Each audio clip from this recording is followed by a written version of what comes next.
आज ये बताऊंगा कि आपके लिए असली शत्रु कौन है। वो कौन लोग हैं जो आपके साथ शत्रुता निभा रहे हैं या आगे चलकर निभा सकते हैं। आपकी जन्म कुंडली में आपके लिए शत्रु पैदा करता है उस ग्रह को कहते हैं हम गणाति कारक। कि चंद्रमा जब गणाति कारक ग्रह के रूप में होता है तो कैसा प्रभाव देता है। ऐसे जातक को मां से सुख नहीं मिलता। ऐसे व्यक्ति के लिए ननिहाल पक्ष से भी अनुकूल वातावरण नहीं मिलता, यानी ननिहाल पक्ष से भी शत्रुता का सामना करना पड़ सकता है। कि आपकी जन्म कुंडली में गणाति कारक ग्रह सूर्य है तो आप देख लीजिए आपके पिता के साथ जरूर ही आपकी अनबन रहती होगी। पिता को देखते ही आपके मन में या तो उनके प्रति गुस्सा आ जाता होगा या पिताजी आपको बिना बात भी डांट देते होंगे। यानी कुल मिलाकर पिता के साथ आपके संबंध अच्छे नहीं रहेंगे। गणाति कारक जब सूर्य होता है तो सरकार से भी आपको परेशानी का सामना करना पड़ सकता है। नमस्कार, जय श्री कृष्ण। यदि मैं आपसे पूछूं कि आपका असली शत्रु कौन है तो आप सोच में पड़ जाएंगे ना, बहुत सारे विचार मन में आने लगेंगे। लेकिन नहीं, आपको नहीं बताना है। मैं आपको जन्म कुंडली के माध्यम से आज ये बताऊंगा कि आपके लिए असली शत्रु कौन है।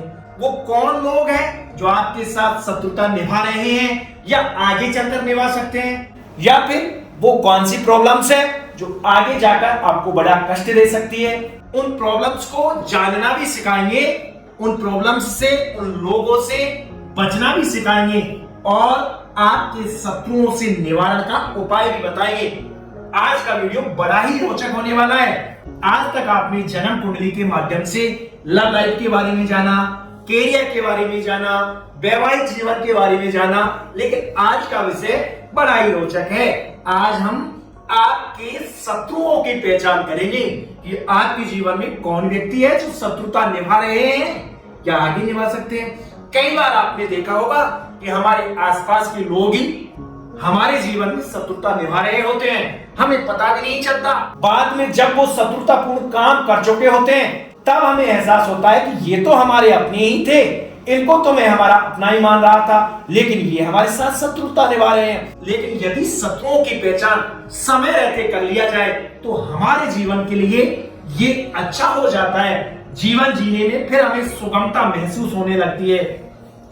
तो आइए आगे बढ़ते हैं और जानते हैं। आज का ये वीडियो आपके लिए बड़ा इंटरेस्टिंग है। आज मैं आपको जैसे जैसे आपके जीवन में कौन कौन शत्रु हो सकते हैं ये बताऊंगा, वैसे वैसे आप अनुभव के आधार पर महसूस करोगे कि हाँ, इन लोगों ने तो हमारे साथ शत्रुता निभाई है। तो वीडियो को पूरा देखिए, अंत तक देखिए। बड़ा ही रुचिकर विषय है, समझने का प्रयास करें।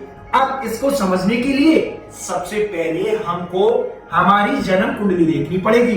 यदि आपके पास आपकी जन्म कुंडली है तो जन्म कुंडली खोल लीजिए, और यदि आपके पास आपकी जन्म कुंडली नहीं है तो आप गूगल पे जाइए, वहां फ्री कुंडली सॉफ्टवेयर लिखिए, बहुत सारे कुंडली बनाने के सॉफ्टवेयर आपके सामने आ जाएंगे। वहां अपनी डिटेल फिलअप कीजिए, आपकी जन्म कुंडली आपके सामने बनकर तैयार होकर आ जाएगी। आपकी जन्म कुंडली में वो कौन सा ग्रह है जो आपके लिए शत्रु पैदा करता है, उस ग्रह को कहते हैं हम गणाति कारक।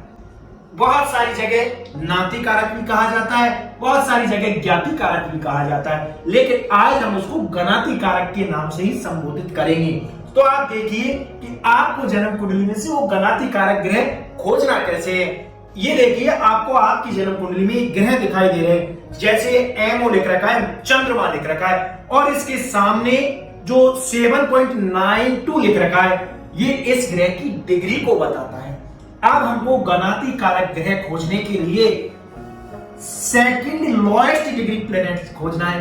आपको पता है वैदिक एस्ट्रोलॉजी में 9 ग्रह माने गए हैं, लेकिन राहु और केतु को तो काल्पनिक ग्रह माना जाता है, मूल ग्रहों की श्रेणी में उनको नहीं माना जाता है। तो हम यहाँ पर 9 ग्रहों की चर्चा ना करके केवल 7 ग्रहों की चर्चा करेंगे। अब आप देखिए आपके सूर्य कितने डिग्री के है, ये देखिए 11.72। आप देखिए वीनस, शुक्र 20.08। अब आप देखिए सबसे कम डिग्री का ग्रह कौन सा है, मंगल 0.93। तो सबसे लोएस्ट डिग्री प्लेनेट तो हो गए यहाँ पर मंगल, और सेकंड लोएस्ट डिग्री प्लेनेट हो गए चंद्रमा। अब आप यही देख लीजिए कि आपकी जन्म कुंडली में लोएस्ट डिग्री प्लेनेट कौन सा ग्रह है। अब आपको जैसे लोएस्ट डिग्री प्लेनेट का पता चल गया तो आप समझ लीजिए आपने आपके शत्रु को खोज लिया। आप मुझे कमेंट्स करके बताएं कि आपकी जन्म कुंडली में सेकंड लोएस्ट डिग्री प्लेनेट कौन सा है। अब आपने जैसे देख लिया, जैसे अभी हमने देखा था कि इसमें सेकंड लोएस्ट डिग्री प्लेनेट्स है चंद्रमा। अब जब किसी का चंद्रमा सेकंड लोएस्ट डिग्री प्लेनेट होता है यानी गणाति कारक ग्रह जब चंद्रमा बन जाते हैं तो वो कैसे प्रभाव देते हैं, पूरे सभी ग्रहों के बारे में जानेंगे। आप वीडियो के अंत तक जरूर बने रहे।